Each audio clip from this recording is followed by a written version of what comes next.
దేవుడు మనను ఒకరిని ఒకరు బలపరచుకోవడానికి మరి గొప్ప కార్యాలను తన దూతలను పంపిస్తానన్నాడు. సో ఆయన చేసే కార్యాలు మనకు తెలియవు, కానీ దేవుడు మనను ఒక నెట్ లాగా మనల్ని ఒకరినొకరు కలిపారంటే గాడ్స్ గాడ్ స్పిరిట్, ఏకాత్మ ఏక హృదయం ఇవ్వడం బట్టి మనమందరం ఈ రీతిగా కలిసి దేవుని ఆరాధించగలుగుతున్నాం. చిన్న ప్రార్థన. పరిశుద్ధుడు అయిన దేవా, నీకు వందనాలు ప్రభువా. ప్రేమ నమ్మకము కలిగినటువంటి తండ్రి, మా హృదయాలు మీ సన్నిధిలో కుమరించుకొనుచున్నాం. నీ తట్టు మేము కన్నులెత్తి చూస్తున్నామయ్యా. నేను కాదు ప్రభా, మీరు మాట్లాడండి ప్రభా.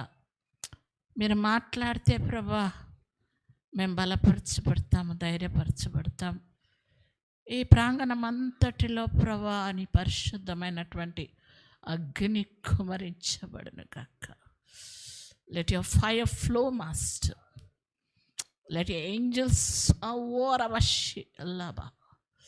అవును ప్రభా, ఇక్కడ ఉన్నటువంటి జనాలు, దేవదూతలు, మీరు ప్రభా అందరూ కూడా యొక్క దినమును మేమేం మాట్లాడుతున్నామని మీరు చూస్తున్నారు. మాట్లాడేది నేను కాదు ప్రభా, మాతో మాట్లాడి మీరే మహిమనొందమని నన్ను నేను నీ పాదాల దగ్గర సమర్పించుకొంచు.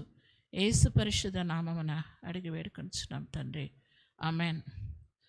మరి ఈ దినమున మరి ఈ యొక్క వాక్యము నేను పంచుకునేది లూకాసు వార్త 5వ అధ్యాయము. ఇది నా యొక్క కాల్ కూడా. God he's called me through this word. అయితే నా యొక్క సాక్ష్యముతో కూడినటువంటి వాక్యాన్ని మరి పంచుకోవాలని నేను ఆశిస్తున్నాను. లూకాసు వార్త 5వ అధ్యాయము. జన సమూహము దేవుని వాక్యము వినుచు ఆయన మీద పడుచుండగా. మరి 5th chapter, Luke 5th chapter 1. అయితే ఇక్కడ యేసుక్రీస్తును అనేకులు వెంబడిస్తున్నారు. ఆయన వాక్యము జీవవాక్యం.